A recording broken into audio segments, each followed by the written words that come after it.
This is Melissa Barrett recording my interpersonal communications project for HSER 508 section B09.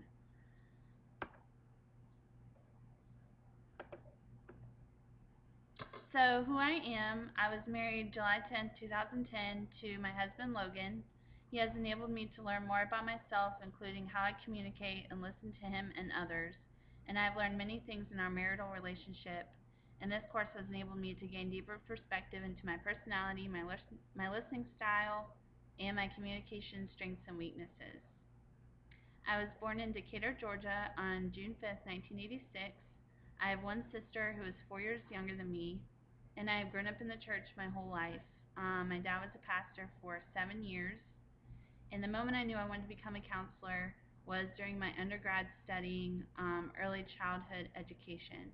I knew I wanted to help people, but I didn't necessarily want to teach, so that's when I changed my major to counseling and human services, and wanted to better myself, better my listening, my communication skills, and become an effective counselor.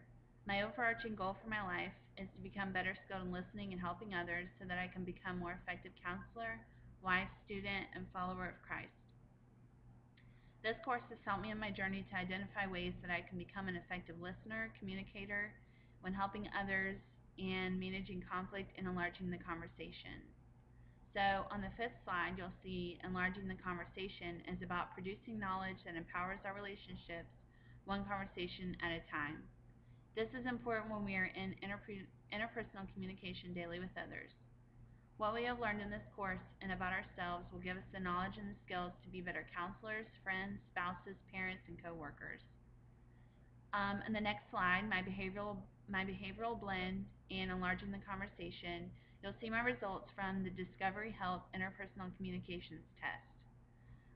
Those numbers there are my results, and in my insightfulness, this test has shown me that I'm quite insightful in interpreting others' words and actions, and I'm able to see things from their perspective. I have difficulty getting my point across to others, and I occasionally feel frustrated when interacting with others because they may misinterpret what I say. I am moderately assertive, and I'm able to stand up for myself in conversations and feel as though I can easily express my opinions. But sometimes I can be offensive to others in my speech. I have mid-range listening skills, and it is important that I further my knowledge on what effective listening is and what it looks like. And I am able to manage my emotions. However, some improvement is needed. I may avoid conflict or talking about sensitive issues because I'm not perfectly skilled in managing my emotions. On the next slide, you'll see my behavioral blend and enlarging the conversation chart according to Uniquely You self-assessment. The two columns of the table are this is me and this is expected of me. And you'll see that there are some differences in what is expected of me and who I truly am. So the first one is that I do not need to be in charge, but I'm expected to influence others and to take charge. Who I am is I can be outgoing and reserved, and what I feel is expected of me is that I'm supposed to be outgoing all the time and able to speak to anyone at any time. I do not necessarily accept negative criticism or feedback, but I'm able to give and share my emotions and critique others' flaws. I am detail-oriented, and I'm expected to be detail-oriented and organized and integrate new ideas. On the next slide, you'll see positive and negative effects of behavioral blend and interpersonal communication. My strengths is that I'm able to generate ideas and express them accurately. My weakness is that I may spend too much time speaking and not enough time listening. My strength is that I'm able to capture others' thoughts and ideas effectively, but my negative or my weakness in that is that I tend to assume what someone will say before they say it. My strength is that I'm able to influence others, and my weakness is that I can manipulate others into what I want despite how they feel or what they think.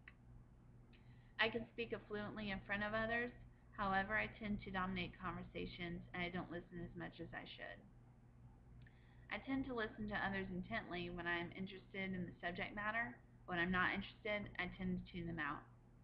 I describe on the next slide inhaling and exhaling as described in Stewart, Zedeker's, and Winterborn's text. Inhaling is described as selecting, organizing, and inferring information, which happens simultaneously. Exhaling is described as expressing and disclosing information that can benefit their relationship. Both of these facets of communication enhance relationships and enrich interpersonal engagement. The next slides examine the barriers within these contexts. The first potential barrier that I have as a listener is I am in rescuer behavior mode. I tend to want to give advice too much and too freely without it being asked, and this can be detrimental to the relationship. Another barrier that I have on the next slide is that I'm a biased listener. As a biased listener, I am so involved emotionally that I place positive and negative context, and I am unable to listen effectively. There are certain buzzwords or phrases that tend to make me want to tune out in conversation, and those are you lack, you never, or you always, or you are confused. The last barrier I have is fatigue. There are certain times of day that I'm more fatigued than others.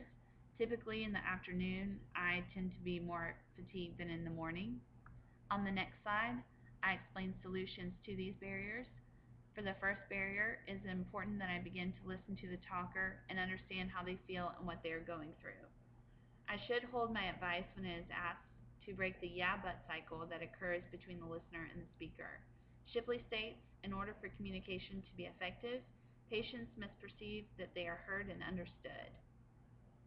The second solution, when I'm a biased listener, is to listen to others and be aware of the buzzwords and the emotions that those words cause.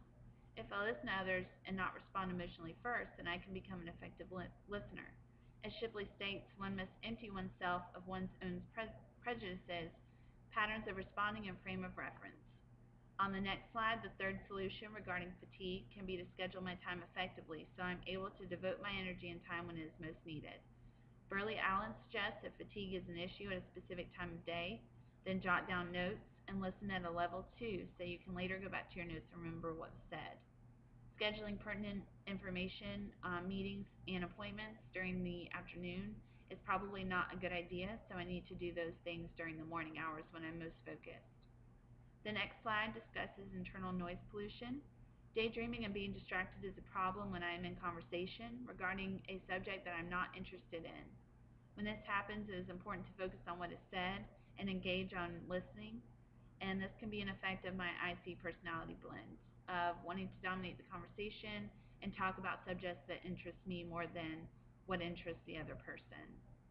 On the next slide, you'll see external noise pollution. This can be a problem in our society because of the amount of traffic, the amount of people that we have, and all the technology that is around today. It can be difficult to focus on important things with so many distractions. As Goins and Hagler states, noise pollution interferes with the ability to comprehend nominal speech and may lead to a number of personal disabilities, handicaps, and behavioral changes. These include problems with concentration, fatigue, uncertainty, lack of self-confidence, irritation, misunderstanding, decreased working capacity, and disturbed relationships. On the next slide, external noise pollution can cause people to be distracted and spend less time listening and talking to others. My plan of action on the next slide is described here. When I'm in a situation that involves conflict or resistance, I make sure not to give advice unless asked, and I need to not place my negative past experience on the present situations. I need to make sure I control my emotions and make sure that I understand the buzzwords that occur and what emotions those cause, and be able to focus and listen better to the other person. On the next slide, you'll see my overarching goal once again, and on the right side, you'll see some steps that I can take to focus on the discussion and lead to a new level of discussion. Focus on main points and review the progress, reduce anxiety, encourage others, and acknowledge problems. On the last side, you'll see the references that I used in this presentation.